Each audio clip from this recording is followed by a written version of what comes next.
Ferguson. Who? This is that. This is all right. This. Take your time. Take your time. Take your time. Breathe. I got breathe. Yeah. Breathe. All right. Come on. This is the Cast Podcast, episode 2. With your host, Sammy B. Hello. With your host, she's saying you only, or is it two? Two. Can I finish? I was trying to introduce everybody. Damn, you know what I mean? All right. This is the Cast Podcast, episode 2. Your hosts, Sammy B, Luisa L, or Savannah Bee. What's good? What up? What up? Episode 2. Can I get a soul clap? And of course, on the board, I got my man Don Sterling, the infamous. What's up? So what's up, man? Let's get right into it, man. Stop the chit chat. You know, we had a hectic couple of weeks. You know, we got a couple of topics to discuss. Mm-hmm. What's up? First of all, what's up, man? What's up, Luisa? What's up, Savannah? Sav and Luis. What is up? Just been working. Focused. Y'all on your model grind? The modeling grind? Among other things, yes. Yeah, it's a grind. Two-stepping. You know, New York City, these streets over here ain't cheap. You got to be doing a lot of things. I was literally just talking about that the other day. What how expensive it is to live in the city. What's going on with like the modeling in the winter, man? It's cold. Like, what do you guys do? This isn't our season. Wait. Shoots. Well, this isn't our season. We're actually off season. Our season starts in February and January. Mm-hmm. So we're actually enjoying. Luis, you agree? You agree with that? I agree. 24/7. The model is not 24/7. It is. I mean, you know, it is. You can still get booked for shoots. But our season starts in. She's talking about like Fashion Week. Fashion Week starts in February and also in September. So at least now we would be going on castings, making sure that, you know, we just get it in somewhere. So I booked a show for February 3rd. 2nd already. But a lot of things, thank you. But a lot of things come, you know, like just last minute too. You know, like there's always going to be last minute something if you know somebody or another, then they're going to put you on. So. But how about like the Maxim models and Sports Illustrated when they go to like Hawaii and Fiji and all that? Sammy, I'm going to sign you up. How about that? You know what I mean? They go in the winter, they be in like the luxurious islands and stuff. Is that the agent that does that? Who's pulling those strings? Hold on. So Sammy always asking us how modeling going. How is the comedy going? I mean, what's going on? What's good? I mean, it's good. It's really good. You know? Yeah, but I gotta pay for my own trips. You know what I'm saying? Because it's like, you know, I'm not hitting Dave Chappelle status and nothing like that. You know. So one day. Yeah. Hopefully tomorrow. You know, hopefully tomorrow. That's a fact. Hopefully tomorrow I'm on the cover of Maxim. Yeah. You feel me? Vogue. All right. You feel me? Bikini style. That's a fact. So this podcast hopefully is gonna get us to where we need to go. You know what I mean? Let's get it. We definitely will get it. So I mean, what's going on? What else? Like, what's going on in the news? What's going on in entertainment? What's going on in media? You know what I'm saying? Let's do a rundown. Anybody want to chime in? Cardi B and Offset have officially split. She has announced on her Instagram or via Instagram that she will be looking forward to getting a divorce. From looking her husband. Damn. Me personally, I don't believe the hype. I think his Quavo dropped an album, Takeoff dropped an album, and now it's Offset's turn, and they need a little buzz. Right. To get it popping. So I really don't think they're gonna actually get a divorce. Me personally. He definitely was cheating though, I think. You know what I mean? I mean they got the footage and all that, you know. They got the girl Summer Bunny, I think her name is, crying or fake crying or getting clout crying. Savage. You know what I mean? Yeah. Cuban Savage, something like that. Yeah, you know. All these random girls. Where are they coming from, though? Are they, like, also in the game? Because you guys, you know, have to bear with me. I'm also not very familiar with the whole world. Yeah.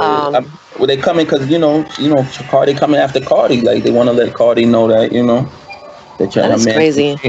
And you know what? It is sad, too, because multiple media outlets have said that she's happier before fame. And I could totally see why. Because who the hell wants to go through this shit? Who she was happy for? Yeah, Cardi was happy publicly. She was happy, and actually, I got to see her live when Jimmy Kimmel did his New York City taping in Brooklyn. My friend got tickets, so we went, and I saw her live, and like she said the same thing live. Like she was just like, you know what? I can't even go to the park with my baby. I can't take a stroll down the block. Like she can't do anything. Well, let's be honest. You know?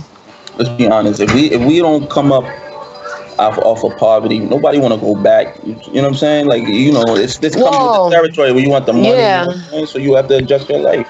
Like nobody trying to just be broke in the projects and just, you know, me sucking your teeth and going after chicks. But don't nobody want to have to deal with bad anxiety either. I think it comes to, you know, finding a balance between you know, fame and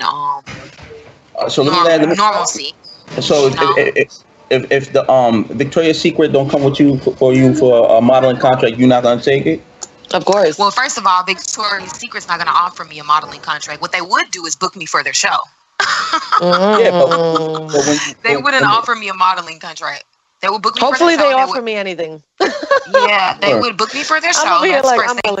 And once you become a Victoria's Secret angel, you get put in their catalog and you become a part of their family for life. But I mean, you know what I'm talking about. I mean, once you're under their umbrella or anybody's umbrella, whether it's them or what's a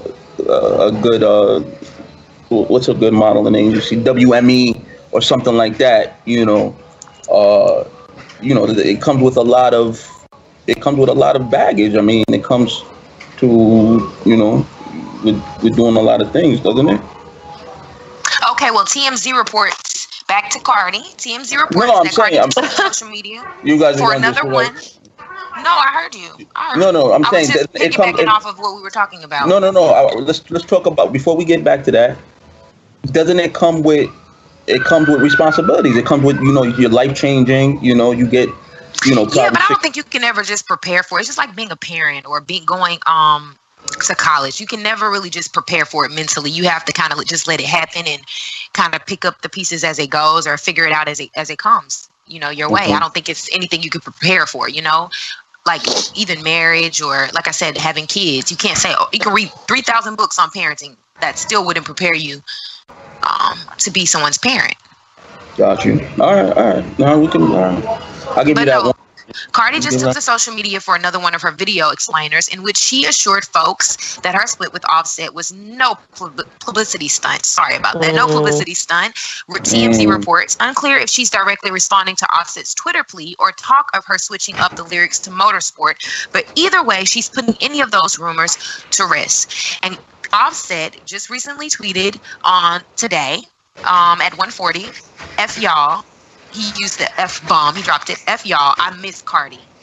Cardi B and Offset's breakup is now fueling her live performances. She dropped the big D into one of her biggest hits with her now estranged husband.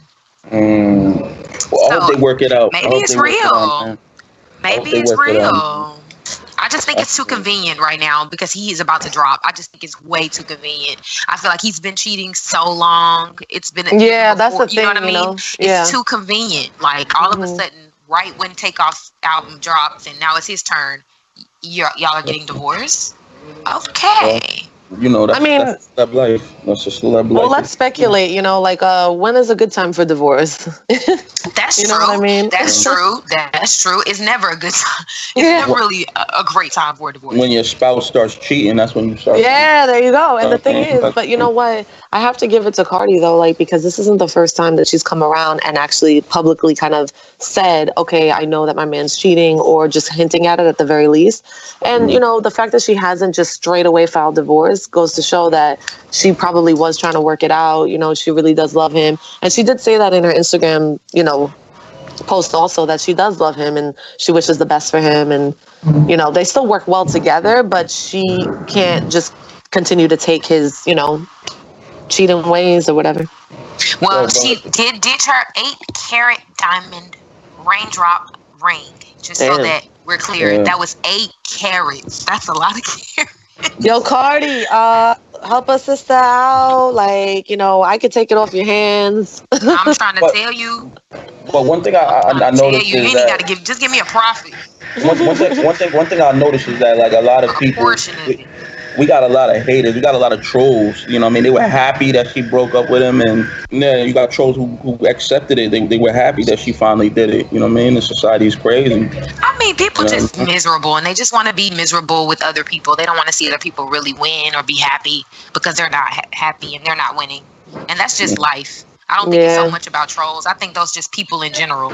You ain't got to be on the internet to be around miserable people. Yeah, that is the truth. That's a fact. But it's really sad that seems to be the default, you know? Like, why isn't the default uplifting each other and saying, hey, oh my God, you just landed that contract. That's amazing. Like, why is there always some slight shade underneath it all? Well, that's true. Life. That's life. That's life, you know? Well, Donald Trump, it cannot be. Yeah. Donald Trump? Yeah. Oh, yeah. Ooh. Donald Trump his organization is being sued for running a crappy ice rink. Can you believe that? Maybe. Yeah. Next, that's not no news. Forget that. That is, you know what? He's our president. Yeah. Hold on, wait a minute. That's true. Wait a minute. First of all, he's our president. It ain't gotta be news. Hold on. Wait a minute. Bring it back. Next. You the one around here stumbling and mumbling. Okay, you come up with a topic then, since you want to talk about our president. Because I was going to piggyback off of that into another topic. But you go ahead. I support it. Talk about Trump. Go ahead. No, go ahead. I was going to talk about the TMZ. You know what I mean? I'm gonna let Sammy talk since Sammy got it underway. No, because everything's been about Trump this whole weekend. You know, we've seen it on the news. He's our president, honey. He's the most relevant person in life right now in history. Let's talk about TMZ, like how they become like a powerful organization, like the new NBC or CBS. They're the real new organization, to be honest with you, because like within the past week or 2 weeks, they've been uncovering all the news, whether it's Tekashi 6ix9ine, whether it's the Cardi B, and they let it know on their site that they breaking the story, right? The first thing you see is we've broken the story from them. Let's talk about that, like how TMZ's become like the face of like real journalistic news. You know, they probably should get an Academy Award. Yeah, you know what? I'm really gonna burst that bubble right now because anybody can simply put that in a headline. I broke the news. I could say that right now and start a blog tomorrow and say, I broke this, I broke this, I broke this. Like, unless that's fact, like you really have to sit down and really look through the internet and see if you really wanted to be like nitpicky like that, who broke it. Like, so I wouldn't believe that for a second. Let's talk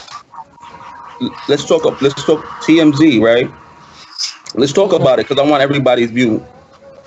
They broke the story on Kareem Hunt, the running back for the Kansas City Chiefs. You know, the whole abuse, just everything that's happening in football with domestic abuse. They breaking that. They broke the Tekashi 6ix9ine with new information today that just came out of him being at the robbery scenes and him having guns in his property and stuff like that. Then we're speaking about just a lot of stuff that's going on with President Bush dying early this week. I mean, they're breaking a lot of stories, you know. Yeah, I mean, it's great that they're doing their work and their investigative work, but to say breaking news is just a journalistic term, like breaking news. It's like happening right now or it's happening recent, you know, like, but that doesn't necessarily mean that they're the first to get to it. I mean, there's so many news sites out there. It's crazy to think that they would be the first unless you can actually prove that. If you're just going to go off of Fox News, NBC, TMZ, whatever the news outlet is, and you don't dig deeper, you're never really going to know the truth. And everybody's going to spin it the way that they want to. It's been known since the beginning of time that Fox News is a more conservative platform, you know, and as an example. So it really depends on where you're getting your news, from how many news, outlets you're getting it from, and how well you're willing to do the research and dig deeper to find the truth. So that being said, like, you can't just take one news outlet and praise them as like winning some sort of award. I would not go so far as to say that. Okay, Shab, what do you think? Oh, I just think that they're reputable. They're reputable news source. Thank you. Are we talking about CNBC, or are we talking about Fox? TMZ. Yeah, any news source is reputable. No, because I don't think that I've witnessed a lot of what is it called, Hollywood Life or something like that. They would post something and it looks really pretty online, but it sounds like a crock of bull. It's like, how would you know that's that how would you clickbait know nonsense. that personally? Yeah, how would you know that personally? But I do think that TMZ has fought their way to the top to being one of the most reputable celebrity news sources. For sure. For sure. And in the beginning, they were definitely nothing but gossip. But lately, I say within the last few months, they've not, like you talk about breaking news being the first one to cover. And then not only that, if you look at other news sources, they'll say we credit TMZ, or they have the TMZ logo next to where they got the news. Yeah, but I think that's on account of people wanting to expose certain things and get paid. I do think TMZ will pay you if you come with the right type of information. I believe people, they have their own personal agendas. So, and TMZ is like, okay, that's a huge source as far as getting paid. If I go to the Shade Room, they might pay me with $2,000. If I go to TMZ, I might get paid a little bit more than it. So, Exactly, because people are going to have their stories before even TMZ will. The highest bidder. Exactly. Right. Highest bidder. And that goes along with what I was saying. It's not that they're not reputable. They could be. But to say that TMZ's news team and whatever is the first out there breaking news, I highly doubt that. If I put TMZ as the main, like when we do the flyers and I put TMZ, do you think that we'll get a lot of people coming by? Do you think that they have enough pull? Yeah, of course. Names are going to come to. Yeah, they definitely have a lot of pull. I mean, they've been around for forever, like you said. It's not like they're not reputable. It's just that, it depends on what we're talking about. Are we talking about, are they breaking news all the time? No, I don't think so. But are they exhibiting news that is real and credible and, backed by multiple sources? I don't think it's a real news thing. I actually think that it's more so about just entertainment. I don't get any. I'm never going to look on there and see something about kids in Ghana. You're never going to see that. That's CNN. That's their wave. I think TMZ has for entertainment, positioned themselves as a staple in entertainment history. I think that's what I believe. Interesting. Well, they're definitely a staple now. They're definitely a staple now. I mean, you can't talk about media outlets without talking about TMZ. You can't. Yeah, but they also talk about some politics now. They've kind of incorporated politics into some of their stuff now too, as well. Though. Well, I do want to talk about Tekashi 6ix9ine. His attorney, Lance Lazaro, if I'm pronouncing his name right, reports that a plea deal is simply off the table if the feds offer one. So Tekashi 6ix9ine will not be taking a plea deal. Do you think he should be taking a plea deal, Sammy? I didn't hear about that. See, you got some breaking news right now. Where you got that from? I didn't hear about that. I didn't hear about that. You see, be patient, little one. I got you. Actually, a good journalist never reveals her sources, okay? A good journalist never reveals her sources. All right. TMZ, baby, what up? I was going to say the cast broke it first. Yeah, so then he's not going to take a plea deal? I didn't hear that, man. That's crazy. Yeah, he's not taking one. So what do you think? Should he take one? I mean, prosecutors have pics of videos linking Tekashi and his crew, including Shotty, to at least 3 armed robberies and or shootings in Brooklyn earlier this year. So do you think he should take Luisa, do you think he should take a plea deal? Damn. I didn't even get to speak. Go ahead. No, go ahead.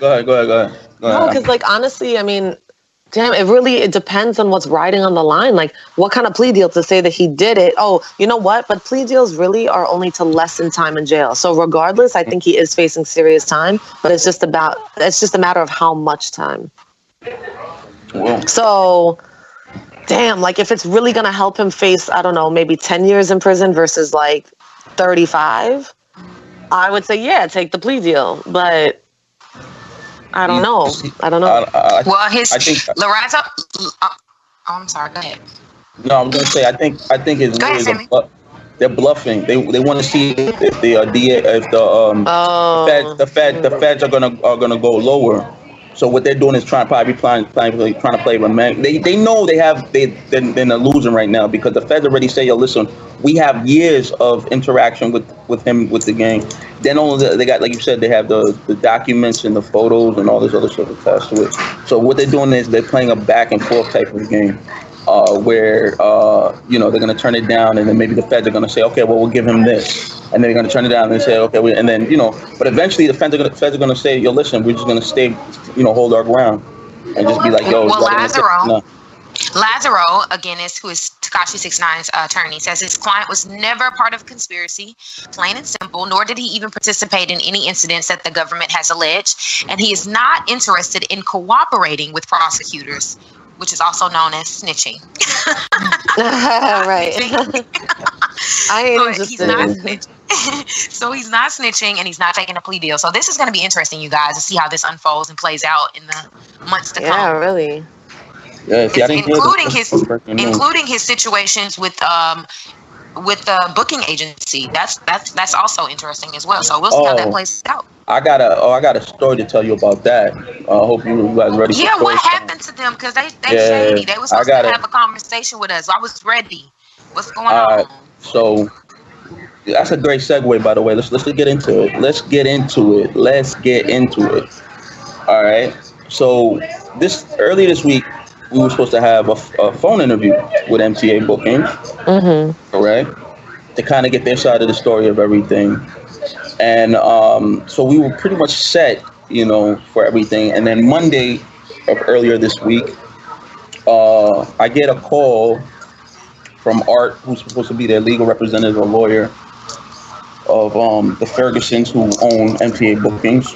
And he states, yo, listen, we're not ready to come forward yet. We're still trying to set up legal parameters of what we're trying to do. Mm-hmm. So I'm what arguing. What they hiding? If you telling the truth, what you hiding? What you got to hide? Right. What you don't want to speak for? Right. So I'm like, okay. I'm trying to see. So I'm like, yo, you guys are making a horrible mistake. We're out there like we're up there like iHeartRadio. You know what I mean? So I'm just putting all these terms. I'm like, yo, we're like iHeartRadio. We're like Hot 97. Yo, you guys are doing this. You're worldwide. And he's like, okay, that's good for you guys. That you guys are all doing that. So I'm like, all right, do you really want to do this? Because we have a lot of viewers, a lot of listeners. So he's kind of calling my bluff, but kind of not. He's like, listen, give me your email. I'll send you the press release that we're about to put out. And I'm saying, what are you talking about? We're not trying to do no press release. We're supposed to be the first on air. You don't want to do this because we're not calling you back for an interview after that. And so he was like, all right, well, we're not going to go forward. We don't have anything to speak about. So after that, I hung up the phone. Then I'm trying to be hard. I'm trying to call him back to be like, yo, let's reschedule for another time. And he just never answered the phone. So it turned out pretty bad. They pretty flaked on us. They don't want to speak out on it because they're saying that they're going through that makes sense because right now they're really in hot water. Like anything that they say, any questions that they answer is all going to be recorded. It all could be used as evidence. I think what's going on is that they're trying to see what how this process plays out, and maybe the feds are attached to them too because the feds are saying they have recordings and stuff like that. So they probably don't want to come out and say stuff of what the interactions of because what they do is the feds will create a paper trail for everybody, and so they're saying that they paid Tekashi and his account, a certain amount of money, and then this, that, and the third. Tekashi is saying he's missing a certain amount of money. He's saying that the agreement was for a larger amount, and if it wasn't for a larger amount, then what's the problem with saying that's not true? We have the paperwork, we have the documentation. We're ready to take him to court if that's the channel we need to travel. But to set up interviews with us continuously or frugally and know that they weren't ever going to speak with us, I'm a little salty. Just so they know, I'm a little salty. I had something I wanted to say. The crazy thing, real quick, just to point out, and then we're gonna get back, is that when I first spoke to her name is Kashaya Ferguson, who's like a husband and wife team that own MTA. She gave me Shadi's number. I have Shadi's phone number. I just haven't used it because I'm like, the feds is on them, so I'm not gonna call somebody. Right. The feds is tapping their phone. I have the number, but I'm not gonna use. She gave me the phone number. You want to speak to Shy? This is before he got locked up, because I've been trying to get this interview for a long time. Once it came out, when Tekashi did the interview, the first thing I did was I followed up with them to try to get their side, and they had Tekashi and them the weekend of. They weren't locked up. They didn't get locked up until that Sunday. So she, I have the phone number of Shadi, but that's, I haven't used it. I'm not going to use it. It's like, next thing you know, the feds are going to be knocking on your door like, oh, I'm not see that you have that's what I'm saying. some affiliation with this party. So I don't want to get involved with the type of stuff. So I just leave it like that. You know what I mean? Especially when he's facing life in prison. I'll be like, nah, I'm good. And then they said the investigation's still ongoing. Nah, I'm good. Yeah, right. That I want to piggyback and talk about Emantic Bradford Jr., also known as EJ, who was killed last Thursday, 2 Thursdays ago, in Hoover, Alabama, on Thanksgiving night. He was confused to be the gunman of an altercation that ensued in the mall in River Chase Galleria, and he was gunned down by police 3 times. Autopsy reveals, one in the head, and 2 in the back. Okay, so Emantic EJ Fitzgerald Bradford Jr., his attorney, along with his family, have conducted an independent autopsy and found that EJ was shot in the back of the head, neck, and back. Mr. Crump, his attorney, said that there was nothing that justifies him shooting EJ, the police officer that is, as he's moving away from him. So this is causing an uproar in the South, and they're saying that it was a race crime, and they're saying that EJ was trying to assist officers and getting people to safety, and he wasn't a threat to anyone or himself. How do you guys feel about it? I think I heard a little bit about the story. Was he holding a gun or something on him? I think, but he said he there's a video. Let me say this: there is a video that hasn't been released to the public yet, but the attorneys and the family have been offered an opportunity to see the video. The family hasn't, because they're laying EJ to rest right now. But the attorney, hit Crump, and along with a lot of political figures, have went to see the video and have noticed that he was actually running away from the gunfire. He was running. So even if he did have a gun, he was in the pursuit. He was running away. So they shot him as he was running away. Like everyone else was running away, and he was running away, and they shot him. Okay, so I know vaguely about. Let me go back so that way you can let me establish the story a little bit better. NBC News reports Emantic EJ Fitzgerald Bradford, a 21-year-old Army soldier. There was an altercation between young men in the River Chase Galleria, and officials arrived to the scene and assumed that it was EJ Bradford that had done the shooting, that committed the crime. So they gunned him down, pretty much. So the people that were in the altercation, they caught one that was in Georgia the following week, but they haven't found anyone else. There's on one of the news articles that I'm looking at, it says officials said that Bradford had pulled out his own handgun, which instantly heightened the sense. That's what I heard. That's what I heard too, as well. Which instantly heightened the sense. Well, it's saying which instantly heightened the sense of threat to approaching officers responding to the chaotic scene. But the police department also added that it was highly unlikely Bradford had been the one behind the attack. Right. So I heard that he had a gun as well, and that's but the other thing is, like, why do you have a gun? You're 21 years old in a mall. Well, he's in the military. He's allowed to carry a gun, right? Right. So this is what I'm hearing from. Isn't he? This is what I'm hearing. I'm hearing that he's registered to carry the hold. In Alabama, they allow you, as long as you're registered. I mean, you're allowed to. You're registered to hold one. That he had one, but he was allowed legally. He was legally allowed to carry one. But I think the confusion might have been because they didn't know who had the gun. That's when they fired. You understand what I'm saying? Because they didn't know. They knew that the people were saying to the cops, "Someone has a gun." Somebody. So black man. Right. Well, I mean, black man automatically with a gun, and reports of gunfire from a black man, and he's the first one you see. So shoot. That's not. Is that with a gun? Does that make sense? No, but that's not assessing the situation. But I don't. If someone if someone has a gun, you can injure them. You can wound them to leave them defenseless. No. Savvy, we're not saying the pros or cons. What I'm saying is I don't know exactly what happened, but this is what I heard, and this is again hearsay, and I'm not sure if I have this. So I don't want to be a person that I don't want you guys to stone me.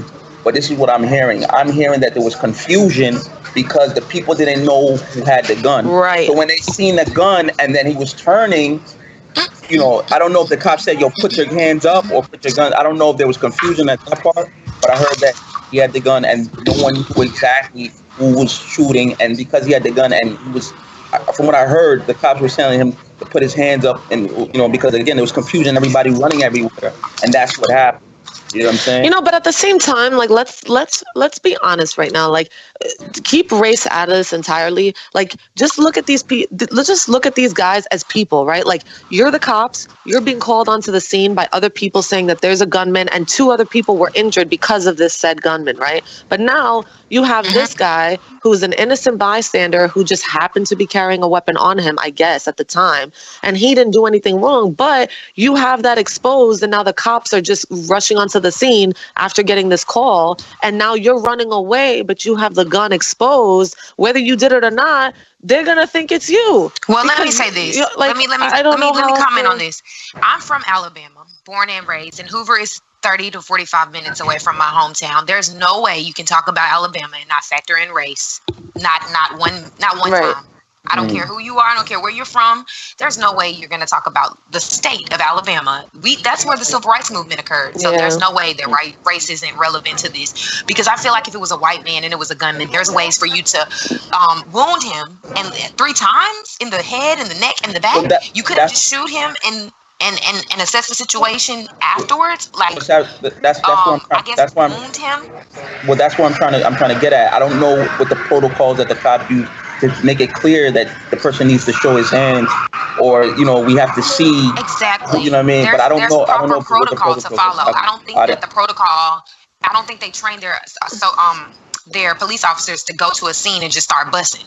Period. Yeah, but I don't think they did that. I don't think they did that because as a police officer, you would never just come onto the scene and automatically start shooting unless you saw someone actively taking people down. You know what I mean? Like, we will all see soon because the video should be released to the public very, very soon.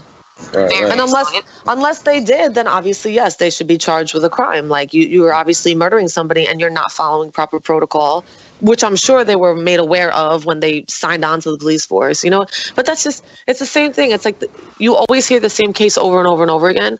But the other thing too, it doesn't lessen the punch though. Even if I see a black, even if I saw a white guy get killed, I'm a human first. So it's going to affect me. But just to see someone from, just to know that could have been my brother. What if my brother had a license to carry and he was in the Galleria? The Galleria is a very popular place to go for Black Friday. And that was Thanksgiving night leading up to Black Friday. So I'm just thinking if it was my brother and he went in there and he was just an innocent bystander, not there to kill, hurt, or harm anyone, just shopping for his children, he could have been killed just for being black and having a permit to carry. Period. Well, I mean, you know, it's definitely a tragedy, a national tragedy. And it really is though, because that's just talk about bad freaking timing, man. Like, yeah, I'm really tired of seeing. I'm getting frustrated with seeing so many black men or black people of color being gunned down or dying at the hands of police brutality. I also heard no. I mean, absolutely. You know, like I definitely agree to that. Just to add to that too, though. There are also statistics. Like, here's the thing, you know, and again, talk about media, talk about the way that they want to spin things. You hear about this tragedy, but what about all the white people that are dying as well? You know what I mean? Not because they are too. I haven't. It's not only black people dying. If you can find me that article, if you can find me an article where there are at least. But that's what I'm saying. There wouldn't be. No, but listen, but that's exactly my point. The media does not put that in the news when it happens just as well. And why do you think that is? Like, why is it that the media doesn't even blow up that whole thing? Okay, we're going to talk about media. Let's talk about how black people are always painted out to be culprits or criminals. You ever watch exactly at CSI Miami? You never see a black person playing the nice person. You see them playing the robber. You see them playing the killer. You see them. So it conditions people's minds to believe that black people are innately violent or criminal. Absolutely. So if anything, exactly. And if anything, that's not true. What I would say is that, you know what, covering all of this, like, you know, this crime against like African Americans, say, but what about, like, I feel like there should equally be, because the only time you hear a white person shooting up people is when there's like massacres and school shootings. That's literally the only time you hear that. But what about just the day-to-day crime? What about white-on-white crime? What about all these other things that will equally portray? Crimes, exactly. Like, what about all of those crimes that happen on a daily basis that could equally persuade the general public to think differently about even white people? But that's the thing. Like, there clearly is somebody with an agenda.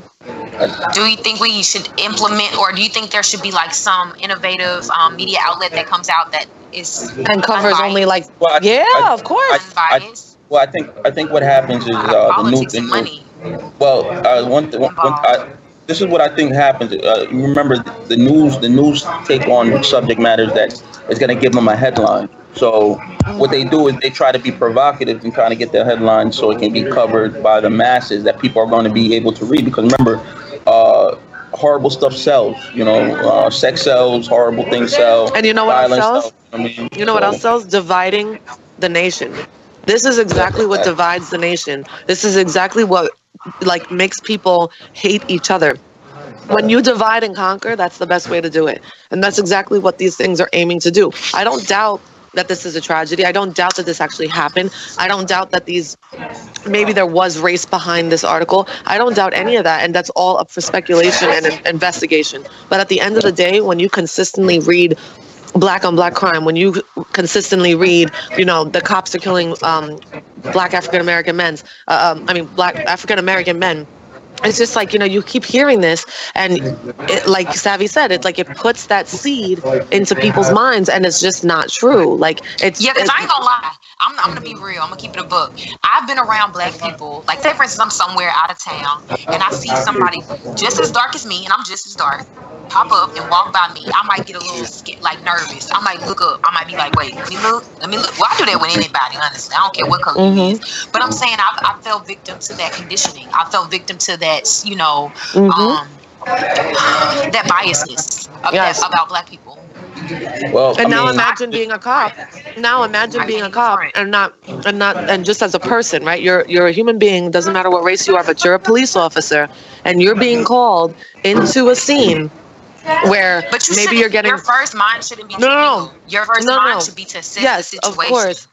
And we can't say that was their first impression either. But what I'm saying is, because of this conditioning, it also affects police officers too, which is also even fucking worse. And that's exactly what perpetuates the problem. It's like, and then you keep hearing these stories over and over and over because that seed is being planted. And this is exactly the point. Like, and again, to circle back to Trump and everything, he does have a point when he's sitting there saying, do not believe everything you hear and read. Like, you cannot. And not to mean that you're going to question this story. He's the most divisive. He's the most divisive out of anybody. In ways, about what you read and what you hear, because he goes on Twitter. Believe that what you read on Twitter, because he's the most. Oh my gosh, that's so crazy. In ways he is, but then in other ways he speaks a lot of truth too. He's a very, you know. I can't even see when. What truth? Well, you got to open your eyes to it. Educate me. You got to open your eyes to it. Educate me, sis. All right. Depending on what it is. Hold on. This is like the View on here. It's like the View and shit. Cat fight. Yo, John, make sure you put the cat noise over here. Oh my God. Nobody's fighting. That's ain't no cat, no, right? And make sure, and make sure you put when I said the line of the View. He's so messy. Punchline. He's so messy. All right. He's so messy. He's so. All right. So Jonathan, he messy. He messy. So we could keep going on and on. That's like, I think it's. He messy. Me and this girl ain't arguing. We having a conversation. Right. Every disagreement isn't an argument. Step your communication skills up. All right. Hey. And that's where we're gonna end it off tonight. You know what I mean? That's the battle of the sexes. You know, this is Well, bye. All right, this is the Cast Podcast episode 2. Like Don't the thing. Trying to make us out to be no 6 pounds. We're like. Talking about battle of the 6. We like to thank Savannah Bee. You know, and you can catch her on Instagram and Twitter. You know, and then also Luisa L. Yeah. And then of course me, Sammy BE, Businessman Bass. You know, this is the Cast Podcast.